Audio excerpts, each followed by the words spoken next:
கட்சி கோவை அலுவலகத்தில் முதல் நிகழ்வாக பத்திரிகை நண்பர்களை சந்தித்துக் கொண்டிருக்கின்றோம். எங்களுடைய அழைப்பை ஏற்று வந்த எல்லா பத்திரிகை நண்பர்களுக்கும் எங்களுடைய நன்றியை தெரிவித்துக் கொள்கின்றோம். முதல்ல இன்று முக்கியமாக நம்முடைய மத்திய உள்துறை கூட்டுறவுத்துறையினுடைய அமைச்சர் ஐயா அமித்ஷா அவர்கள் பேசியதை மறுபடியும் உங்கள்கிட்ட பத்திரிகையாளர் சந்திப்பில் பேச விரும்புகின்றோம். நாங்கள் ஏற்கனவே சொன்னது போல நம்முடைய மாநிலத்தினுடைய முதலமைச்சர் ஐயா ஸ்டாலின் அவர்கள் மார்ச் முதல் வாரத்தில் அனைத்து கட்சி கூட்டத்தை கூட்டிருக்காங்க. எதுக்கு? பாராளுமன்றத்தினுடைய மறுசீரமைப்புல தமிழகத்திற்கு அநியாயம் நடக்கும் போது யாரும் எனக்கு சொன்னாங்க, எனக்கு தகவல் கிடைச்சிருச்சு, அதனால உடனடியாக எல்லாம் வாங்க 45 கட்சிகளை கூப்பிட்டுருக்காங்க.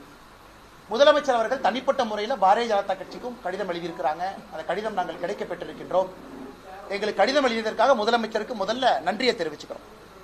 அதே நேரத்தில் முதலமைச்சர் அவர்கள் பாரதிய ஜனதா கட்சியினுடைய மாநில தலைவர் கடிதம் எழுதிய காரணத்தினால அதை விலக்குகின்ற கடமையும் எங்களுக்கு இருக்கு. இன்னைக்கு நம்முடைய அமைச்சர் அமித்ஷா அவர்கள் மேடையில் தெல்ல தெளிவாக டீலிமிட்டேஷன் மறுசீரமைப்பு நடக்கும் பொழுது நடக்கும், அது நடக்கும் பொழுது எப்படி நடக்கும் என்பதை சொல்லியிருக்கிறார். இன்னைக்கு 543 சீட் பாராளுமன்றத்தில் லோக்சபால இருக்கு. 543. இப்ப டீலிமிட்டேஷன் வரும்போது 543 என்ன சீட் வேணாலும் ஆகலாம். 600, 700, 800, 900 எந்த நம்பர் ஆனாலும் கூட விகிதாச்சார அடிப்படையில் ப்ரோ ரேட்டா 543 உதாரணத்துக்கு 800க்கு வருது அப்படின்னா ஒரு மாநிலமும் அதே சதவீத அடிப்படையில் அதனுடைய எம்பிக்கள் சீட்டு உயரும். இன்னைக்கு இந்தியா முழுவதும் விகிதாச்சார அடிப்படையில் 543 20% உயருதுன்னா அதே ப்ரோரேட்டா அதே விகிதாச்சார அடிப்படையில் எல்லா மாநிலத்தினுடைய சீட்டும் அதே அடிப்படையில் உயரும். தெல்ல தெளிவு. அப்படி இருக்கும் பொழுது ஜம்மு அண்ட் காஷ்மீர்ல பாத்தீங்கன்னா 1 லட்சம் பேருக்கு ஒரு எம்பி இருக்கலாம். உத்தரப்பிரதேசல 45 லட்சம் 49 லட்சத்துக்கு ஒரு எம்பி இருக்கலாம். தமிழகத்தில் சில இடத்துல 25 லட்சத்துக்கு ஒரு எம்பி இருக்கலாம். அதாவது உயர்ந்த பின்பும் கூட. அதை தெல்ல தெளிவாக மைக் கொஞ்சம் ஆஃப் பண்ண சொல்லுங்க. அதை தெல்ல தெளிவாக நம்முடைய அமைச்சர் அமித்ஷா அவர்கள் விகிதாச்சார அடிப்படையில புரோரேட்ட அடிப்படையில தான் சீட்டுகளுடைய எண்ணிக்கை அதிகரிக்கும் என்று சொன்ன பிறகு இதை 2024 தேர்தல் பிரச்சாரத்தில் ஆந்திர பிரதேஷ் தெலங்கானால பாரத பிரதமர் நரேந்திர மோடி அவர்கள் காங்கிரஸினுடைய எண்ணம் பலிக்காது, மக்கள் தொகை அடிப்படையில் நாங்க சீட்டை கொடுக்க போறோங்கிற எண்ணம் பலிக்காது என்பதையும் பிரதமர் அங்க தெளிவுபடுத்தியிருக்கிறார். ஆனால் முதலமைச்சர் அவர்களுக்கு நான் கேட்க விரும்புறேன், யாரு உங்களுக்கு சொன்னாங்க? இல்ல எனக்கு யாரோ சொன்னாங்க 848 சீட்டுன்னு சொன்னாங்க. யாரு சொன்னாங்க? தமிழ்நாட்டுக்கு 22 சீட் அதிகமாகணும், ஆனா 10 சீட்டு தான் அதிகமாக போகுது, 12 சீட்டு கம்மியாக போகுது. யாரு சொன்னாங்க? இன்னைக்கு மேடையில நாங்கள் தெளிவுபடுத்தி இருக்கின்றோம். நீங்க தெளிவு பண்ணுங்க, உங்களுக்கு இந்த தகவலை கொடுத்தது யார்? அப்படி நீங்க அந்த தகவலை யார் கொடுத்தாங்கன்னு சொல்லல அப்படின்னா ஒரு மாநிலத்தினுடைய முதலமைச்சர் தவறான ஒரு தகவலை மக்கள் மன்றத்தில் தெரிவிக்கலாமா, அனைத்து கட்சி கூட்டத்துக்கு அழைக்கலாமா அப்படிங்கிற கேள்வியும் பத்திரிகை நண்பர்கள் மூலமாக தமிழக மக்களுக்கு நாங்க வைக்கிறோம். இது முக்கியமானது, முதன்மையானது. மிச்சதெல்லாம் அமித்ஷாஜி அவருடைய பேச்சை நீங்க கேட்டீங்க. எந்த அளவுக்கு யூபிஏ காலகட்டத்தில் 2004 14 வரை நிதி கொடுத்திருக்கோம். நேரடி நிதி பகிர்வு, திட்டங்களுக்கு கொடுக்கப்பட்ட நிதி மோடி ஐயா காலகட்டத்தில் 5 மடங்கு உயர்ந்திருக்கிறது. நேரடி நிதி பகிர்வு யூபிஏ 10 வருஷத்துக்கும் மோடி ஐயா கொடுக்கக்கூடிய 5 வருஷத்துக்கும் devolution and grant in aid 5 மடங்கு உயர்ந்திருக்கிறது. அப்படி இருக்கும் பொழுது எப்படி மத்திய அரசு நிதி கொடுக்கவில்லை என்கின்ற குற்றச்சாட்டை ஏன் வைக்கிறீங்க அப்படிங்கிற கேள்வியும் அமித்ஷா அவர்கள் வைத்திருக்கின்றார். அதற்கான புள்ளி விவரம் எல்லாம் அமித்ஷாஜி கொடுத்தாங்க, அதை நீங்க பார்த்தீங்க. அடுத்தது இன்னைக்கு தமிழக வெற்றி கழகம் அவங்களுடைய 2வது ஆண்டு துவக்கத்தில் விழா நடந்திருக்கு. சகோதரர் விஜய் அவர்கள் பேசும் பொழுது மத்திய அரசு மாநில அரசு ரெண்டையும் குறை சொல்லியிருக்கிறாங்க. வாட் ப்ரோ, ஒய் ப்ரோ, ஏன் ப்ரோ, நீங்க உங்களுக்குள்ள எல்கேஜி பசங்க மாதிரி சண்டை போட்டுக்கிறீங்க. நான் விஜய் அவர்களை கேட்கிறேன், practice what you preach bro, why bro telling lies. சகோதரர் விஜய் அவர்களுக்கு நான் சொல்றேன், உங்க குழந்தைக்கு 3 மொழி, நீங்க நடத்துகின்ற விஜய் வித்யாசிரம் பள்ளியில 3 மொழி, ஆனா தமிழக வெற்றி கழகத்தினுடைய தொண்டர்கள் குழந்தைங்களுக்கு 2 மொழி. What bro, practice what you preach bro. அதாவது சொன்னதை நீங்க என்ன வாழ்க்கையில் நடந்துக்கிறீங்களோ அதே மாதிரி செய்யுங்க ப்ரோ அப்படின்னு விஜய் அவர்களுக்கு தமிழக பாரதிய ஜனதா கட்சி சார்பாக இந்த நேரத்தில் நான் வலியுறுத்துகின்றேன். அதே நேரத்தில் கையெழுத்து இயக்கம் கெட் அவுட், கெட் அவுட்னு ஆரம்பிக்கிறாரு. பிரசாந்த் கிஷோர் விஜய் அவரை பார்த்து கெட் அவுட்னு அவரே சொல்றாரு. இதோட ஆச்சரியம் இந்தியாலே பார்த்ததில்லை. கெட் அவுட் ஆரம்பிச்சு 1 நிமிஷத்துல அருமை அண்ணன் பிரசாந்த் கிஷோர் அவர்கள் பக்கத்தில் இருக்கிறாங்க. எல்லாம் கெட் அவுட்னு கையெழுத்து போடுங்க. உன்னை ஆதவ அர்ஜுன் ஒரு கையெழுத்து போடுறாரு, அண்ணன் புஷி ஆனந்த் அவர் கையெழுத்து போடுறாரு, உன்னை பிரசாந்த் கிஷோர் அவர் நான் கெட் அவுட்னு சொல்லிட்டு கையெழுத்து போடாமல் எஸ்கேப் ஆகி போயிட்டார். அதனால இந்த கெட் அவுட் ஆரம்பித்த 30 செகண்ட்லேயே இந்த கெட் அவுட்டுக்கான என்ன மரியாதை என்பது விஜய் அவர்களுக்கு ஆலோசனை சொல்லக்கூடிய சகோதரர் பிரசாந்த் கிஷோர் அவருடைய நடவடிக்கை நமக்கு காண்பித்து கொடுத்துருச்சு. அதனால இந்த கெட் அவுட் இதெல்லாம் ஒரு காரணத்திற்காக இருக்க வேண்டும். எங்கேயும் யாரும் எந்த மொழியும் திணிக்கல. அதனால practice what you preach bro. What bro, நீங்களே ப்ரோன்னு பொய் சொல்லாமா ப்ரோ? அதனால அருமை சகோதரர் விஜய் அவர்கள் இதை செய்ய வேண்டாம் என்று அன்போடு வலியுறுத்தி, அதன் பிறகு பத்திரிகை நண்பர்களுக்கு கேள்வி இருக்கும். கேள்வி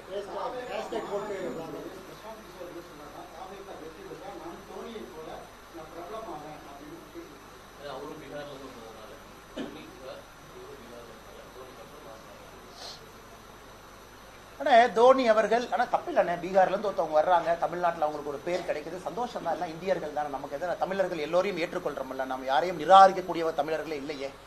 தமிழ்நாட்டுக்கு நல்லது யார் பண்ணாலும் ஏற்றுக்கிறோம். பிரசாந்த் கிஷோர் அண்ணுக்கு ஒரே ஒரு கேள்வி, ஏனே டிஎம்கேவை கொண்டு வந்து உட்கார வச்சிங்க? நீங்க இவ்வளவு பேச்சு பேசுறீங்க, நானும் தோனியை போல் புகழ் பெற வேண்டும், நானும் பீகார் ஜார்க்கண்ட்லேருந்து வந்திருக்கேன்னு சொல்ற பிரசாந்த் கிஷோர் அண்ணன் எதற்காக திராவிட முன்னேற்ற கழகத்தை கொண்டு வந்து ஆட்சியில் அமர்த்தீங்க? அதற்காக மக்கள் எப்போதும் உங்களை மன்னிக்க மாட்டாங்க, அது உண்மை. தனிப்பட்ட முறையில் உங்களுக்கும் எங்களுக்கும் என்ன பிரச்சனை? தனிப்பட்ட முறையில் இன்னொரு மாநிலத்திலிருந்து வர்றீங்க, தமிழ்நாடு நன்றாக இருக்க வேண்டும் என்று எந்த வேலையை நீங்க செஞ்சாலும், இந்தியாவில் யாராக இருந்தாலும் தமிழர்கள் திரும்ப அந்த மரியாதையை கொடுக்கத்தான் போறாங்க. கிளாசிக் உதாரணம் தோனி அவர்கள். மொழி தெரியாம வந்தாங்க, சென்னை சூப்பர் கிங்ஸ் ஆடினாங்க, முழு தமிழ்நாடும் நம்முடைய வீட்டு பிள்ளையாக ஏற்றுக்கொண்டிருக்கின்றோம். அதனாலதான் ஏற்றுக்கொண்டு நினைக்காதீங்க, நல்லது பண்ணுங்க, எல்லோரும் ஏற்றுக்கொள்ளும். வன்மையா கண்டிக்கிறேங்கன்னா, குமுதம் உடைய நிருபர் அந்த புகைப்படத்தை பார்த்தேன். அதனாலதான் நம்ம செக்யூரிட்டியே கொடுத்தோம். இந்த பேரா நீங்க லாஸ்ட் டைம் கேட்டீங்க, எதுக்கு சென்ட்ரல் செக்யூரிட்டி கொடுத்தீங்க, அந்த பஞ்சாயத்து வரக்கூடாதுன்னு. அதனால தயவு செய்து சென்ட்ரல் கவர்மெண்ட் செக்யூரிட்டி சிஆர்பிஎஃப் பயன்படுத்துங்க. ஹைலி ட்ரெயின்டு, ரொம்ப நாசுக்கா நாகரிகமா நடந்துக்குவாங்க. அவங்கள விவிஐபி பெட்டாலியன்ல இருந்து வர்றாங்க. இந்த சிஆர்பிஎஃப் உடைய செக்யூரிட்டி யாரு நம்முடைய சகோதரர்கள் வர்றாங்களோ அவங்க ஸ்பெஷலி ட்ரெயின்டு.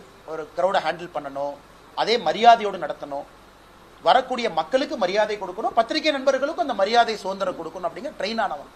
அதனால தான் உங்களுக்கு அது கொடுத்துருக்கனால நான் பவுன்சர்ஸ் எல்லாமே நான் தவறாக சொல்லலை, அவங்களுக்கு தெரியாது, செய்தியாளர்களாலும் கூட சில இடத்துல தெரியாது. அதனால் இது வன்மையாக கண்டிக்க வேண்டிய விஷயம். அதனால் தயவு செஞ்சு கவனம் கொடுங்க. ஏன்னா நீங்கள் பத்திரிகைங்கிறீங்க, பத்திரிகை வரணுங்கிறீங்க, முதலா வரணுங்கிறீங்க. பாரதிய ஜனதா கட்சியும் முதல் நிகழ்ச்சி பத்திரிகையாளர் சந்திப்பு நடத்தி தான் பிள்ளையார் சொல்லி போட்டு தான் கட்சி அலுவலகத்தையே நம்ம திறந்து வைக்கிறோம். அந்த அளவுக்கு பத்திரிகையாளர் மீது நம் நம்பிக்கை கொடுக்கும் பொழுது, மரியாதை கொடுக்கும் பொழுது நம்முடைய நடத்தையும் அப்படி இருக்க வேண்டும் என்று சொல்லிக் கொள்கிறேன்.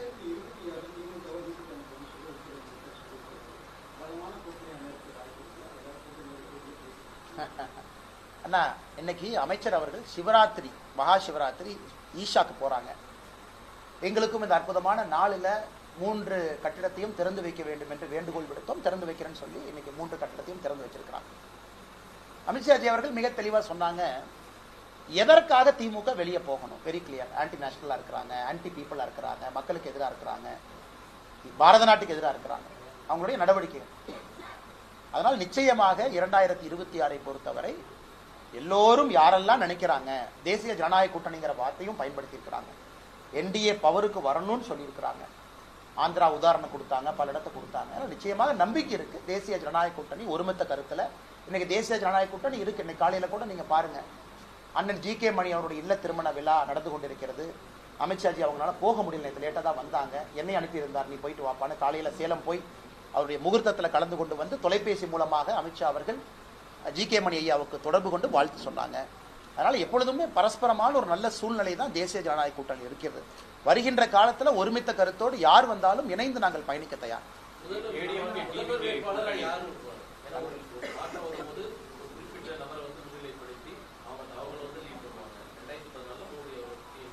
நியாயமான கேள்வி அண்ணன், நியாயமான கேள்வி அண்ணன், நியாயமான கேள்விதான் அண்ணன். உங்களுடைய இன்டெலிஜென்ஸ் நான் குறைஞ்சு மதிப்பில்லை. மக்கள் எதிர்பார்ப்பாங்க யாரை நாங்கள் நம்புறது, யார் எங்களோட இருப்பாங்கன்னு. நேரமும் காலமும் இருக்கிறது. வரும்பொழுது கண்டிப்பா நீங்க கேட்கிற கேள்விக்கு நாங்கள் பதில் சொல்லணும். எலெக்ஷன் காலகட்டத்தில் சொல்லணும், எலெக்ஷனுக்கு முன்னாடி சொல்லணும். அதே நேரத்தில் பாரதிய ஜனதா கட்சி டெல்லி எல்லாம் நீங்க பார்த்துருக்கீங்க, பல இடத்துல கட்சி பிரதமர் அவர்களை முன்னிறுத்தி பிரதமருடைய ஆட்சியை கொண்டு வருவதற்காகத்தான் கட்சி பல இடத்துல போராடி கொண்டிருக்கின்றோம். அதுவும் பிஜேபியினுடைய மாடல். சரியான நேரத்தில் தலைவர்கள் பேசுவாங்க.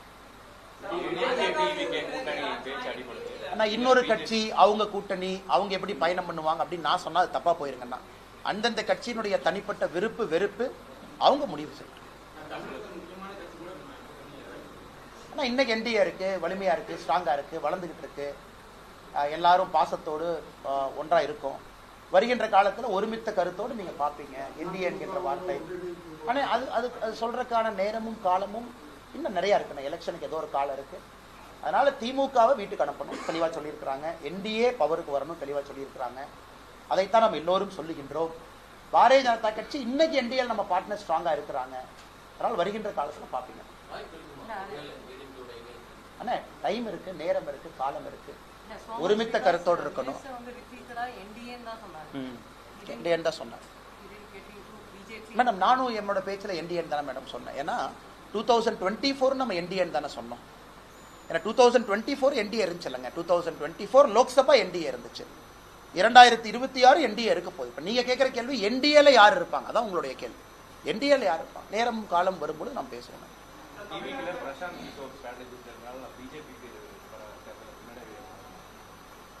அண்ணே நான் யாரை பத்தியும் நான் தப்பா சொல்றேன் ஆள் இல்லைங்கன்னா, எல்லோரும் ஒரு ஸ்ட்ராட்டஜிஸ்டுக்குன்னு ஒரு ஸ்ட்ரென்த் இருக்கு, பவர் இருக்கு.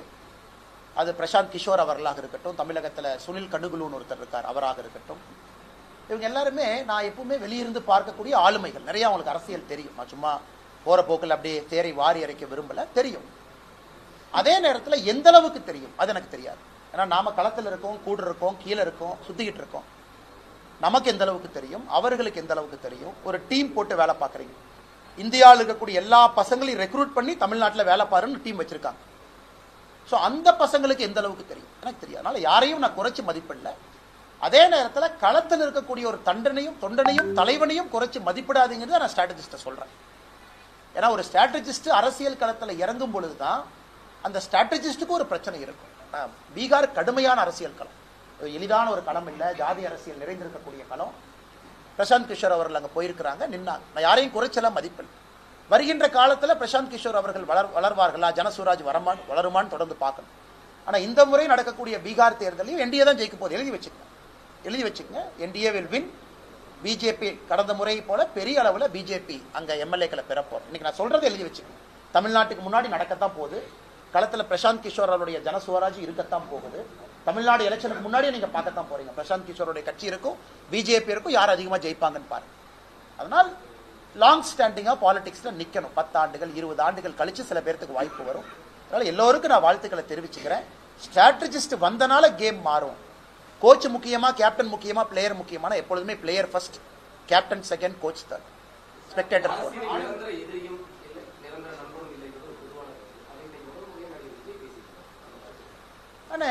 நிரந்தர எதிரியும் நிரந்தர நண்பனும் இல்லை அப்படின்னு ஒரு பக்கம் சொன்னாலும் கூட, ஒரு கட்சி கொள்கை அடிப்படையில் இருக்கக்கூடிய பாரதிய ஜனதா கட்சிக்கு எதிரி இருக்கிறாங்க. அதில் எந்த மாற்று கருத்தும் இல்லை.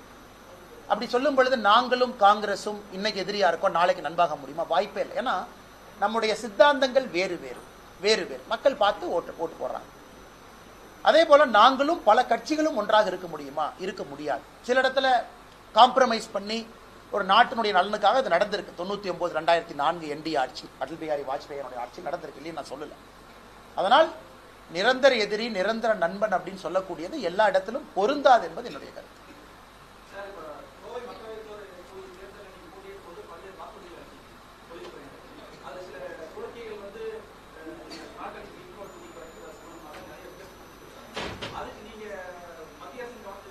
கொண்டு போறோம்னா பண்ணிட்டே இருக்கோம். குறிப்பா அதனாலதான் காட்டன் பாலிசியை இந்த பட்ஜெட்ல நீங்க பார்த்துருக்கணும். ஏன்னா நம்முடைய கோவை தொழில்துறை நம்ம மேனிஃபெஸ்டோல பார்த்தீங்கன்னா ஒரு முக்கியமான பாயிண்ட் காட்டன் பாலிசி 2.0 நம்ம பேசணும், மேனிஃபெஸ்டோல பேசணும். அது இந்த முறை கொண்டு வந்திருக்கிறோம். நீங்க பாத்தீங்களான்னு தெரியல பட்ஜெட். ஏன்னா வாஜ்பேயி காலத்துல காட்டன் பாலிசி 1.0 இருந்துச்சு. இன்னைக்கு பிரச்சனை என்னன்னா, காட்டனை பொறுத்த வரைக்கும் லாங் ஸ்டேபிள் காட்டன் வேணும் கோயம்புத்தூர் நம்முடைய சொந்தங்களுக்கு, குவாலிட்டி காட்டன் வேணும், த்ரெட் ஸ்ட்ராங்கா இருக்கும். இதான் நமக்கு. அது நமக்கு இருக்கக்கூடிய காட்டன்ல இல்ல அப்படிங்கறதுனால நம்ம பல இடத்துல இருந்து காட்டனை இம்போர்ட் பண்றோம். ஆஸ்திரேலியால இருந்து பண்றோம், ஈஜிப்ட்ல இருந்து பண்றோம். அதனால தொழில்துறையினுடைய முக்கியமான கோரிக்கை, நீங்க காட்டன் பாலிசியை திரும்ப லான்ச் பண்ணி இந்தியால குவாலிட்டியான காட்டனை ஊக்குவிக்கணும். ஏன்னா இந்தியால எந்த பகுதி கஷ்டப்படுதோ இல்லையோ, திருப்பூர் கோயம்புத்தூருக்கு தான் லாங் ஸ்டேபிள் காட்டன் வேணும். டிஷர்ட்ல இருந்து குவாலிட்டி. ஏன்னா எக்ஸ்போர்ட்ஸ் எல்லாமே லாங் ஸ்டேபிள் காட்டன்.